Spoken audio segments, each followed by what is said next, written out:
Hello, Luke here. And Roger, welcome to another episode of Sonic Dissected, I guess.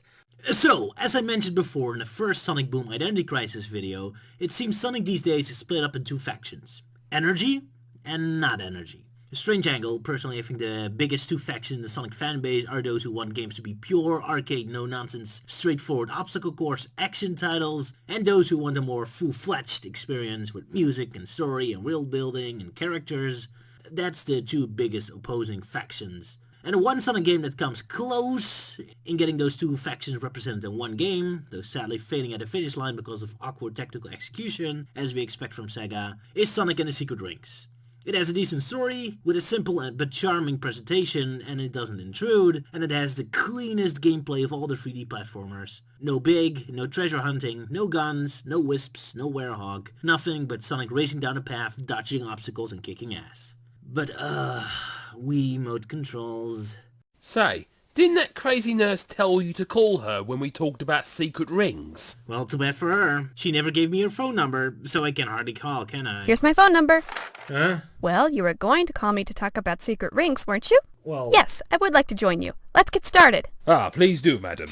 We're ready for round 2 of our epic battle. Secret Rings versus Black Knight.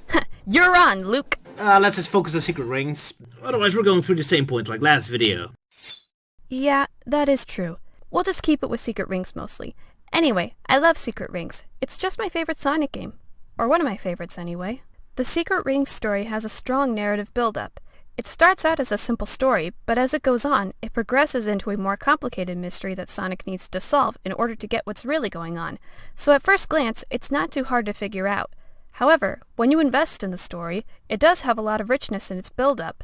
This is the kind of story I like to see in Sonic games. Starts out simple, lighthearted even, with Sonic talking about catching a cold and getting a lot of handkerchiefs at the beginning. Anyway, as it goes on, the story grows into a complex build-up without being too convoluted or having elements that feel forced. It feels really like a fairy tale story structure, does it? Quickly establishing the heroes and bad guys, the conflict, and then the rest is mostly working up towards the big fairy tale plot twist revelation. Appropriate, considering the source material. I really like that. Secret Rings really cares for its plot twists. It's steadily building more and more tension and really growing toward the climax. It starts out with Erazor cursing Sonic with the arrow of flame, which puts Sonic's life on a timer. This adds an element of urgency, as Sonic now has to deal with his life being on a limit. Then we learn the prophecy of the Secret Rings, where the collector of the rings' life is supposed to be a sacrifice in order for Erazor to use their full power. When I played the game for the first time, I did not see that one coming. And it's introduced near the start of the story, so it isn't just a random plot twist for shock value. It's immediately established and is an important part of the mythos of the Secret Rings. Yeah, the fairy tale thing, like the magical run out of midnight from Cinderella. It's not a random plot twist, but a source of tension. The game rules of the fairy tale, pretty much. Instead of a plot twist, it becomes a valid theme of the story. And then that Erazor is the genie of the lamp from the story of Aladdin, which also makes sense, as Jinn also means genie, and I believe the genie of the lamp is one of the strongest jinns in the Arabian Nights. So clever fairy tale experts like ourselves can figure out how the ending will play out. Yes, and it gives Sonic a hope that Erazor can be defeated as long as he can get his lamp. It's only at the end that he realizes that he was carrying it the whole time.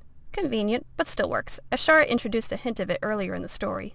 That's what Secret Rings does, explaining the game rules and building up the tension to how it will play it. I suppose that's why you had a problem with Sonic and the Black Knight last time. That was more random. Yes, that is true. I really would have preferred the more gradual build-up from Secret Rings. Black Knight certainly had a lot of action energy, but its story felt a little weak when it came to proper build-up. It felt like a lot of context was missing and events just happened for the sake of action. In Secret Rings, you are given the information that the Arabian Nights is being messed up by Erazor, so it was expected to see things out of place as you connect it with it being a side effect of the stories being erased. It just felt more natural and it was easier to swallow. Well, Secret Rings is about fairy tales. Black Knight is about fantasy stories. Good stories about knights and wizards want their plot twists more intense. Sudden enemies, betrayals. Hey, that sounds like Game of Thrones. wizards showing up to help at the last second, unspeakable monsters rising from the depths. In an adventure, the hero must stay on their toes. Yeah, pretty neat that each of the storybook games really emulates the kind of energy their source material would use for their own story. I mean, I like action fantasy in terms of story energy. Heck, the battles in Lord of the Rings are some of my favorite moments in that series. But in terms of story structure, I would go with the fairy tale building. Now, all that said, I can see where Secret Ring's story would be off-putting for some people. While Secret Ring's narrative is strong in build-up, it also lacks the energy that, say, Black Knight had. Looking back at some of the cutscenes in Secret Rings, I did notice that, for most of the time, it was Sonic getting exposition in bits. Although it is an emotional build-up to the climax, it does lack engaging action. Now for Black Knight's energy, if looked at for individual moments, did make a lot of scenes feel intense and engaging. I admit when I looked back on some cutscenes, there were some moments in the game that I liked because of its energy. Sonic is about action, and we can all agree on that. However, just like with a steady diet of chocolate cake, it will make you sick in the end if you have it continuously. I feel it's the same way with action moments, as well as quiet and exposition moments too. They're great when they're called for, but if either one happens too much, then it becomes boring. It's important to have a balance between them. So Black Knight lacks the strong narrative that Secret Rings had, and Secret Rings lacked the energy that Black Knight had. So the two games work on different sides of the scale. If each side worked in a balance, then I think we could have ourselves a great Sonic game. Anyway, I'm getting off track. Back to Secret Rings. One plot twist that isn't outright said early on, but is hinted at for people who pay attention, is that Shahra and Erazor had a relationship in the past, and somehow that relationship is also affecting the present events. It is also greatly implied that Shahra was working with Erazor to set Sonic up and bring in the Secret Rings. It's the biggest plot twist, but one that's being hinted at early and slowly builds up. I love how the game lets you discover it for yourself. Now Erazor Jin. I think he's one of the most versatile villains in the Sonic franchise. I find him mostly silly, especially how often his name is announced at the beginning. It's Erazor Jin! Erazor Jin! Oh no, Erazor Jin! Erazor Jin! Funny thing, Sonic doesn't take him seriously in the beginning either. However, don't forget that when Sonic first meets Erazor, the guy immediately tries to decapitate the blue hedgehog. That's not very silly. Anyway, for good villains in general, as Luke said in the Freedom Planet Story Dissected episode, usually have three purposes: being a threat, creating energy, and presenting a moral dilemma. And in the Sonic series, you'll find that the most popular villains generally have these three purposes: Mephiles, Chaos, Black Doom, Emperor Ix, Merlina, Dr. Eggman, and Erazor. However, each of them has these purposes on different levels. Characters like Chaos, Merlina, and Ix mostly deal with the moral dilemma aspect of a villain. Chaos going berserk because of the Chow attacks, Merlina wanting to prevent the horrible ending of the King Arthur saga, and Ix from the bitterness and madness of being trapped in the Twilight Cage. Not very engaging characters on their own, but creating story dilemmas. And then villains like Mephiles, Black Doom, and Dr. Eggman, and Elise, who are mostly there to be more of a character, more of a direct personality, energy and fun. Not really tragic or creating moral dilemmas. Well, Doom's trying, but it comes across like silly. Erazor, on the other hand, exhibits all three of these, which makes him rather unique. He has a tragic story of being punished for his malicious actions in the past and is sentenced to a life of servitude, which makes his loathing for people understandable, as he more than likely only saw the selfishness of mortals. This gave him a fuel for his present actions. Now he has little to no regard to how precious life is. He's also very powerful and often displays that his abilities are a force to be reckoned with. He also has a dark, cynical way in how he toys with the heroes, cursing Sonic, summoning the Ifrit to slow Sonic down because the Fire Djinn will destroy the Arabian Nights if he doesn't, and then betraying Sonic at the end and attempting to stab him to death. Yeah, the moron is sabotaging his own evil plan. Yeah, needs Sonic to get the rings and then constantly tries to kill him. Classic villain stupidity. Actually, he's not. Seems more like he's intimidating Sonic because after he summons the Ifrit, he reminds Sonic that he's on a life limit right afterwards. Not to mention, Sonic had to get a world ring to defeat the Ifrit, and the Ifrit had a world ring inside of it. So it was almost a guarantee that Sonic would become the rings collector. Actually, now that I think about it, with Erazor's boss fights aside, the bosses that you fight in the game all contained a world ring, and Erazor summoned all of them for Sonic to fight. I don't know, am I looking too far into this? Anyway, Erazor's motives, history, and powers make him a rather interesting character, as he is one of the few Sonic villains who has a complex backstory, and one that I would like to explore a little more. I don't know, Erazor is missing an element of goofiness? Intentional goofiness anyway? A lot of Sonic fans consider all villains boring unless they're a clown. Indeed. Someone needs to tell Disney to make an Aladdin Genie spin-off where he feels betrayed and becomes evil. Aladdin already freed him, though. Alright, a show about Jafar then. I know he got a stage show called Twisted, the untold story of a royal vizier. And then there's Shahra. As I said before, the hints of Shahra actually being a villain is scattered throughout the story. We also see her loyalties wavering as she grows closer to Sonic. In a way, she actually reminds me of Diego from Ice Age. In the beginning, he's on the side of his pack, obsessed with revenge and wanting to destroy our main heroes. And Diego initially plans to set Manny and the gang all up so the pack can kill them. However, as Diego travels with the main heroes, he develops a bond with all of them and begins to question his own loyalties. Ultimately, he leaves his pack and decides to join our heroes because it's the right thing to do. This is basically Shahra's story, too. At first, Sonic thinks she's just asking him for help.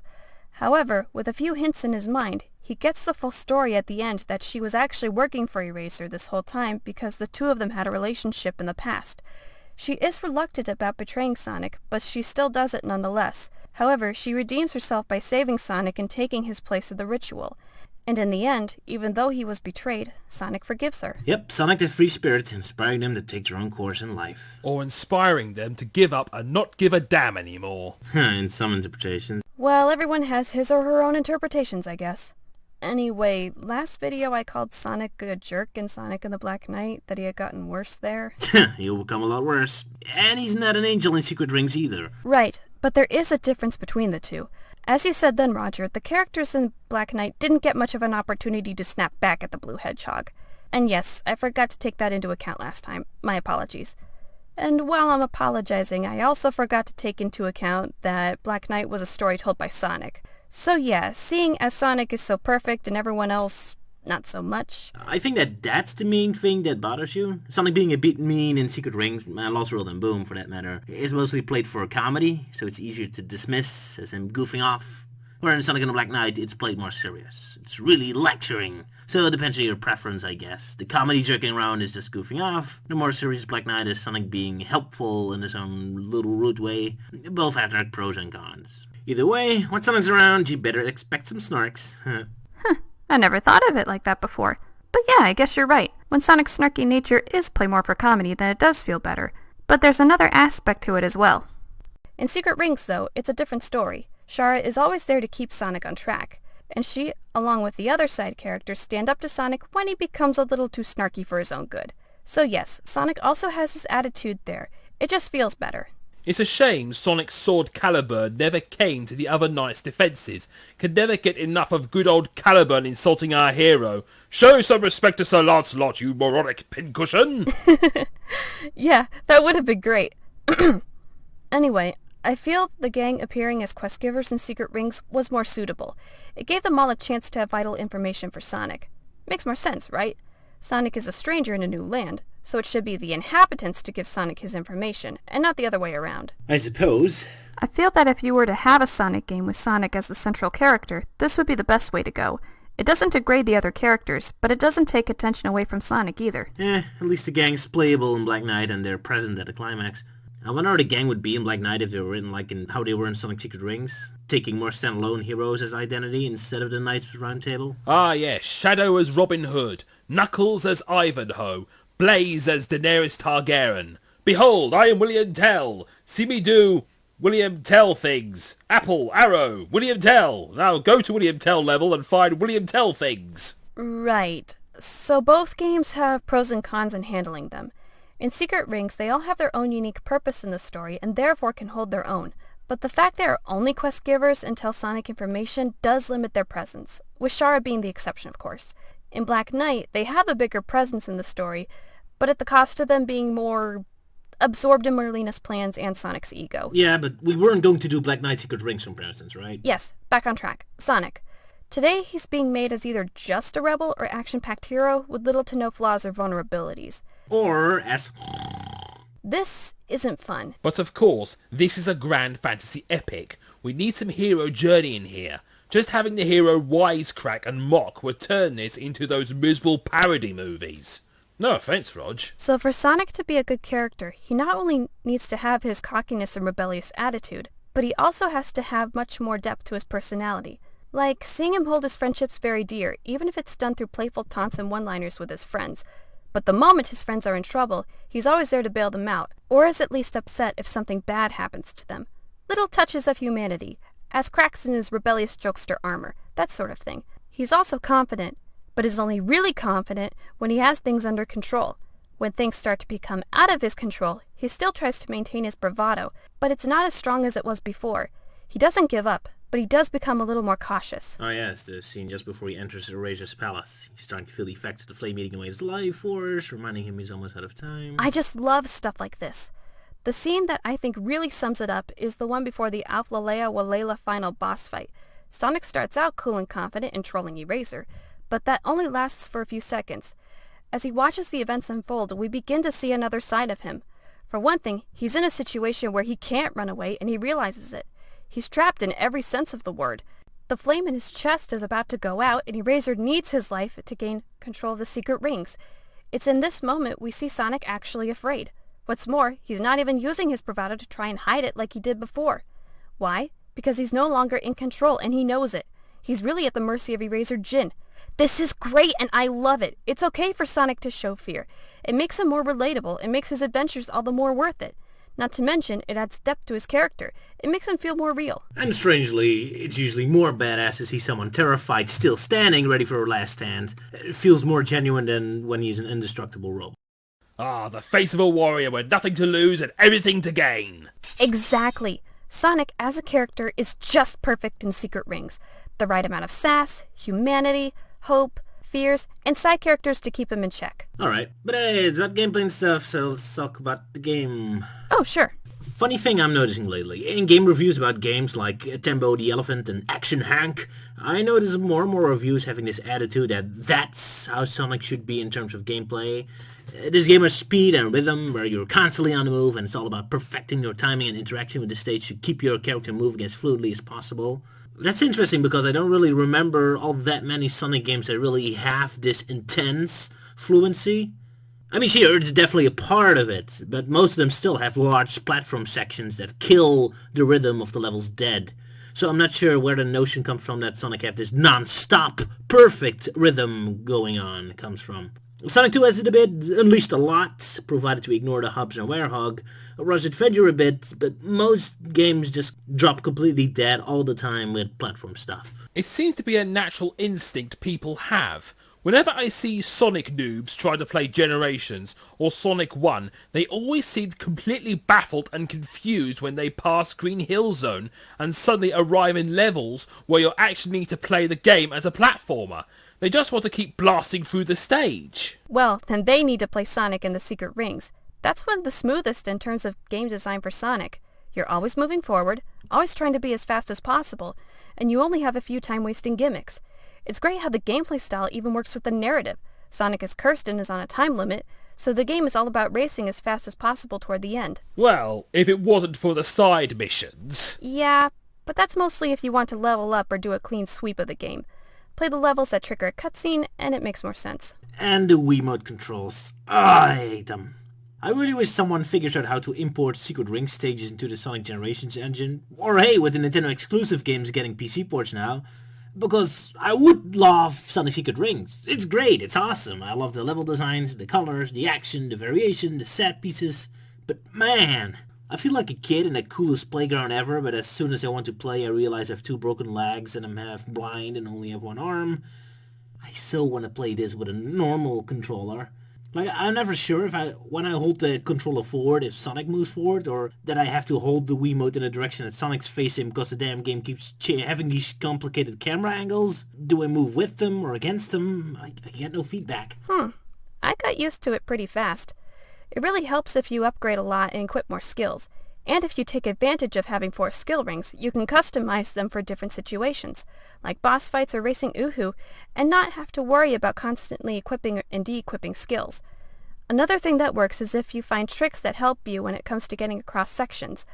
Places where things are getting too chaotic are a great place to use Time Break, and open areas where Sonic can plow right through are perfect for Speed Break. Plus, just one more thing and then I'll stop talking about it, but there's a trick I found with Erazor's final boss fight, the Aflaleya Walela fight.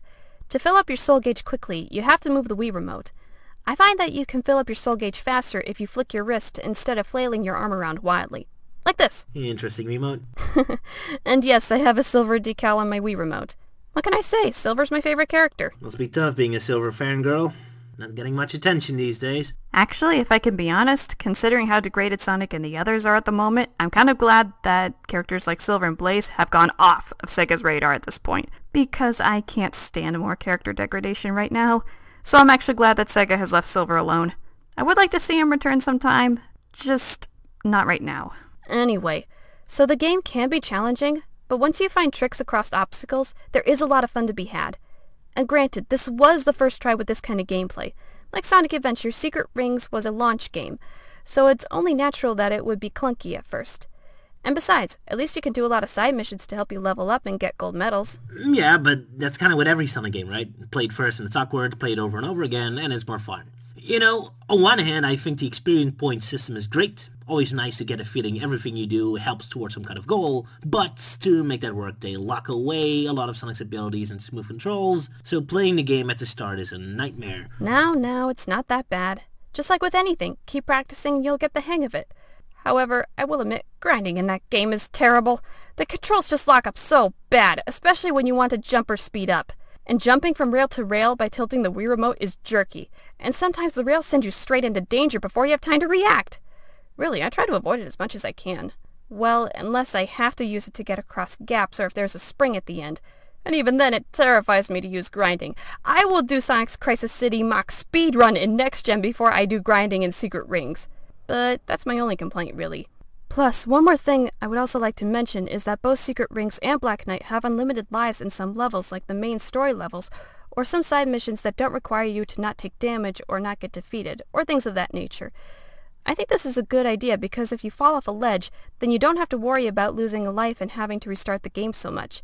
You just start from your last checkpoint. You lose time, of course, but the place where you died and how you died is still fresh in your mind, so you can avoid it next. And cut. The sound is gone, isn't it?